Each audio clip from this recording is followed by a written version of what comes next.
yeroo mara barii barraaqa biiftuu qolaa baatu caalaa fuula ifaan guyyaa haaraa simata. Eegdonni mana hidhaa sanaas xiqqoo fuulli isaanii kan ifu ilkaan isaaniinis kan seequ eegalan Jawaariin erga argatanii booda baay'ee isaanitti dhiyaata. Isaanis baay'ee isa jaallatu. Yeroo hundas Jawaar isaan gorsa. Eenyumarrattuu hamaan ta'inaa nama kamuun miidhiinaa kun dalagaa keessanidha. Hojii keessan kana amanamummaadhaan hojjedhaa. Eenyuma faanayyuu garee garee yookiin gina taataniin dhaabbatiinaa jechuudhaan guyyaa guyyaatiin gorsa isaaniif qooda. Gariin isaanii Jawaar haasaa eegallaan haa jedhanii dhaggeeffachuuf fajajanii hafu. Baay'ee isa jaallatu. Jawaar guyyaa guyyaan kitaaba hedduu waan dubbisuuf waan dubbise isaaniif qooda. Waan seeraa, waan sabdanneessummaa, waan dirqama ofii ba'uu, waan sabdanneessummaa fi dimokiraasii akkamiin akka waliin deemsisuun danda'amu guyyaa guyyaan isaanitti hima. Eegdonni bari'ee jennaan waan haaraa haga isaanitti odeessutti hedduu dharra'u yookiin immoo hawwu. Ho'a siyaasaa bakkeerraa kana hedduu hin ajaa'ibsiifatiinaa jedha. Bara dhufuuf of qopheessaa jedhaani. Bakkin amma ani irra jiru karaan dirqama irra darbuu qabudha. Kitaaboleen ani dubbisee fi barreesseen xumurre hedduu isaaniitu jira. Bakki kunis hedduu isaanii yeroon ani itti goolabudha jedheeti isaan gorsa. Gorfamuu irra darbee gaaffii kan itti ta'e guyyaa tokko eegduun tokko akkana jechuun Jawaariif gaaffii isaa dhiyeesse. Ati akkamumatti hanga kanaa abdii qabeessaa fi nama mul'ata dheeraa qabu kan taate akkamiinidha? Ammayyuu sitti hin murtoofne. Kana booda garuu murtiin sirra jira. Isa sitti murtaa'es waggaa meeqayyuu haa ta'u xumuruun kee hin oolu. Tarii immoo waltajjiiwwan siyaasaa kamirraayyuu qoqqobamuu yookiin immoo dhorkamuu ni dandeessa. Kun hunduu osoo si eeggatanii akkamiin jala murtee waa'ee boruu yaaddaa jedhee yeroo isa gaafatu intalaan siyaasaa hayyu duree Jawaar Mohammadis akkana jechuun deebiseefi mee agartanii mo'amuun kan eegalu abdii kutannaa irratti. Ani qeerrummaa kiyyarraa eegalee umurii kiyya hunda kanan fixe qabsoodhaani. Qabsoos kan hin eegale daa'ima ta'eeni. Miidhaa, dhiibbaa, roorroo fi daba naannoo kiyyattiin argurraa ka'een gara qabsoo seene. Akkuma umuriin koo bilchaataa dhufeen maaliif akkan qabsaa'aa jiru caalmaatti subachaan dhufe. Sirrittis naaf gale. Qabsoon kiyya jalqabaas roorroo Oromoo irra gahuu dhabamsiisuu fi uummanni Oromoo biyya abbaa isaa irratti akka lammii lammaffaatti ilaalamaa barootaaf jiraateera. Namni tokko Oromoodha jedhee himachuu haga qaana'utti Oromummaa isaatti salphateera. Nan yaadadha. Ani barataa sadarkaa tokkoffaa ta'ee barataa Qalbeechaa Mararaa jedhamutu daree keenya keessa ture. Maqaa isaatti waan baacaniif yookiin immoo qoosaniif barnoota dhaabeera.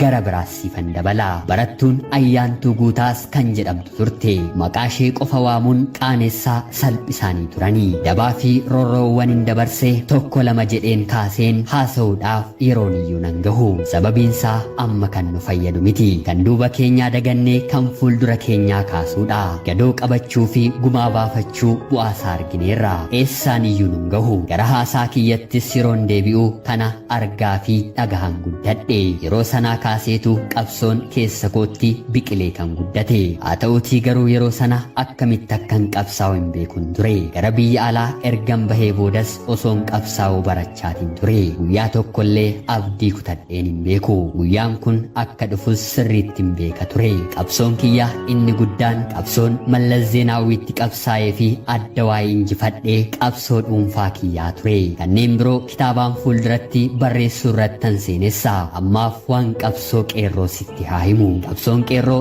jaarraa 21ffaa keessaa laaptooppii tokko qofaan misaa'ela matareesee fi xiyyaara waraanaa hunda kan ittiin boojjine taankii kiyya ture. Garuu homtuu hin duune siin hin jedhu. Qabsoo qeerroon 5,000 ol ittiin wareegamedha. Qabsoon kun har'a guutummaa guutuutti butameera. Butamuu qabsoo kanaaf immoo guutummaa guutuutti itti gaafatamummaa guddaa kan fudhatu anadha. Itti gaafatamaanis ana. Ani amala kootiin garaa laafessaa fi nama nan amana. Namoonni ani yeroo qabsoo qeerroo amane hundi har'a nagananiiru. Gariin isaanii immoo kunoo na waliin mana hidhaa jiru. Kaan immoo mana isaaniitti hidhamanii jiru. Hedduun isaanii immoo garaa isaaniif garboomanii faayidaan butamaniiru. Kanaaf balleessaan kan kiyya kanan jedhe nama kamuu amanuun narran turre. Namoonni ani amane qabsoo qeerroo hatanii kan isaanii godhatanii. Nuunis nu goyyomsanii nutis gowwummaan keenyi nuuf gale. Namoonni nu goyyomsan qeerroo qofa osoo hin taane uummata biyya keenyaa kana hunda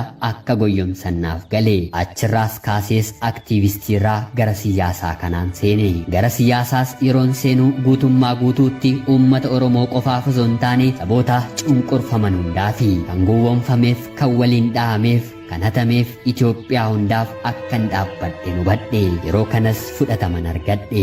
Onnee namoota hedduu keessa seenuu hin danda'e. Gandoota baadiyyaa namni kamuu keessa hin seenne keessa imalee jiruu fi jireenya uummataa yeroon ilaalu caalaatti garaan kiyya na boora'e. Kan duraanii caalaas baay'eetti nan gadde. Yeroo jalqabaatis Waaqni uumaan waan furmaata uummata kanaa godhee akkana uumetti natti dhagahame. Ofii kiyyaafis waadaan seene. Uummata hiyyeessa kanaafis akkan sagalee ta'e namani. Egaan imala kanarratti kan gantoonni diraamaa isaanii eegalan ani umurii koo guutuu yeroon qabsaa'u kallattiin malee diraamaa hojjedheen hin beeku. Diraamaan siyaasaa akka tapha ijoolleeti. Jalqaba irratti wanti hundumtuu dhugaa sitti fakkaata. Akkuma dhiheen hunduu gara mana isaatti yeroo deebi'u waan ijoolleen guyyaa ijaaraa oolte akkuma diigamu diraamaan siyaasaa biyya kanaas haalonni yeroo jijjiiraman yeroo sitti dhihu diraamichi siif gala. Taatonni diraamicha kanaas hoggantoota badhaadhinaa amma aangoorra jiranii fi dhalattoota qeerroo Oromoo faayidaa adda addaan butaman akkasumas hoggantoota olaanoo naannoo Amaaraati. Diraamicha hojjechaa diraamaa kanaan namoonni nagaa lubbuu isaaniin dhumaa godaannisa guddaas seenaaf kaa'aa jiru. Uummannis sadarkaa ammaatti dammaquu dhabuu mala. Dammaquun saammoo hin oolu. Yeroo sana qaawwanitti miliqan haga dhabamutti muddama ta'a jechuudhaan poolisichaaf haasaa erga taasisee booda ammas itti fufuun eegduun kun dhiifama haasaan kee waan na qabbaneesseef gaaffii tokkon si gaafadha jedhe. Yeroo kanattis xiinxalaan siyaasaa Jawaar Mohaammed eessan dhaqaa mee na gaafadhu jedhee deebiseefi. Kanumaanis poolisiin kun wanti ati gaabbitu dhangaraas nyaate kun osoo ta'uu baateera ta'ee jettee yeroo hundaa keessa kee seenee kan sammuu kee keessaa bahuu didee kan hirriba si dhorku jiraayii yoo jiraate immoo maali jechuun gaafate. Xiinxalaan siyaasaa Jawaar Mohaammadis gaaffii kanaaf deebii yeroo laatu wantoonni na gaabbisiisan hedduun hin jiranii hin qabus jechuu nan danda'a. Sababiinsaa siyaasa keessatti gateettii yookiin immoo gurmuu gaariis ta'e hamaas baachuu siif danda'u qabatteetutti seenta. Ta'ullee garuu wanti ati hin yaanne hin tilmaamne tasa ni ta'a jettee sekendiifillee gonkumaan shakkine yeroo ta'anii fi uumaman gaabbiiwwan garaa kee keessaa hin baane gadda mar'immaanii si gubaa hafuu yeroo hundaa akka yaadatteen kan si gaabbisiisu ni jiraata. Yeroo kamuu laphee koo keessaa kan hin baane ajjeefamuu gooticha Oromoo artist Haacaaluu Hundeessaati. Haguman yaadadhu garaa kootu na gubata. Haacaaluuf kun hin malu ture. Haaceen nama addaati. Haaceen qabsaawaa dhugaadha. Sirbasaa qofaan miiliyoonota kan boojji'ee miiliyoonota kan oomishee miiliyoonotaanis kan jaallatamu diyaamandii gara biraa diyaamandii keessa jiru warqee gara biraa keessa jiru gatii kamiinuu kan hin tilmaamanne Haaceen nama addaati. Nama addaa kan homaanuu isa ibsuu hin dandeenyedha. Nama kanadha egaa diraamaa homaa gatiin baafni keessatti kan dhabne nama warqee akkanaa ifa guddaa dhabne. Yeroon kana yaadadhu garaa kiyyatu na nyaata. Yeroon kana yaadadhu lafan deebisee Haacee fidadhuun dhaba. Kanaan dura qabsoo Oromoo dhabamsiisuuf hedduu dhama'aniiru qabsaa'aniirus.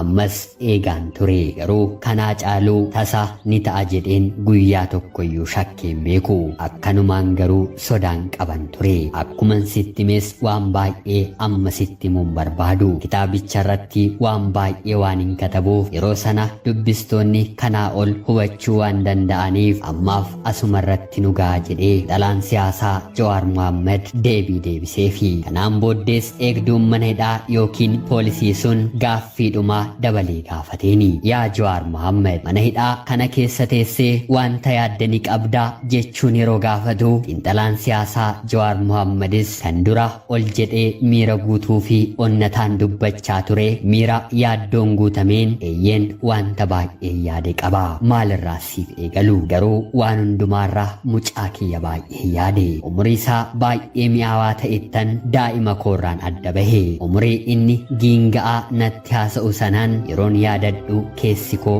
baay'eetti jeeqama. Kun immoo miira namummaati. Namni dhala qabu kamuu miirri akkasii hinumatti dhagahama. kanarraa kanafis bu'aa qabsoo qeerroo kan ta'e gaafii tasgabbii Itoophiyaa hedduu yaadeera jedha.